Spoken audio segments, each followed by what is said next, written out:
Well, it's great to be with you and chat a little hoops. Sorry you didn't get to sleep in on Father's Day, but as the Bucks await the winner of today's Game 7 between the Sixers and the Hawks, it's just a shame that the Nets couldn't take on the Bucks at full strength in this series. The Big Three played together only 14 games in the regular and the postseason. So what's your takeaway from this season looking ahead to next year?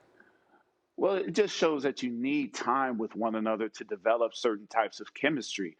No one ever thought that this would happen, but we do understand that injuries are a part of the game.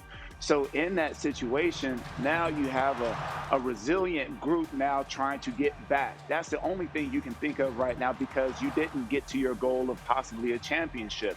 So there's a lot of individuals that will look at this and say, well, this never happened before. Well, it has happened before. In 2000, you had the Portland Trailblazers get to the Western Conference Finals with Steve Smith, Damon Stoudemire, Arvydas Sabonis, Rasheed Wallace, and Brian Grant. That was considered a super team, and it took time for them, and they didn't come together until later on, and then they dissembled the group because they didn't accomplish the goal of a championship.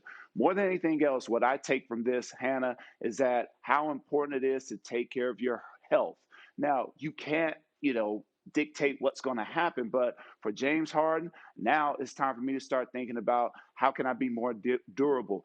How can I be more advantageous to a better diet as far as making sure something like this doesn't happen again? Because as you get older, little things like this can affect more than just your week or two, but it can affect your season as far as it goes, as far as the team goes. And talking about Harden in particular, you look back, he was trying to get traded out of Houston. He was not in optimum shape at the start of this season. So you figure that narrative's definitely going to change.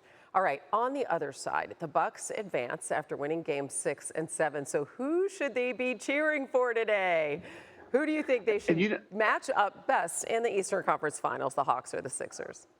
Well, they were 3-0 against the Sixers, and they were 2-1 against the Hawks. So during the regular season, it's not something that you want to root for another team in order to play because you never know what transpires. But more importantly, it's one of those situations you understand that you play both teams differently, Hannah.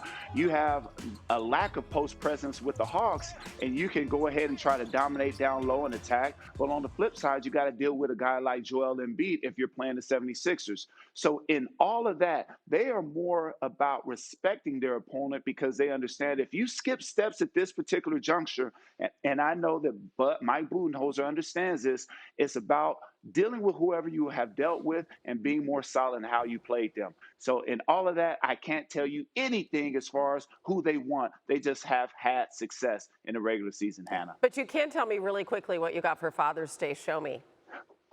Oh, Hannah, my wife and kids did something truly special. Oh, Here is something where it is all my boys' names on there, and then the whole bow tie aspect of things, Hannah. It's about being optimistic and winning in life. So to Max, Ohani, Bruno, and Osmed, and my lovely wife Sarah, I appreciate you all. You guys make me who I am. So that's what my Father's Day is about.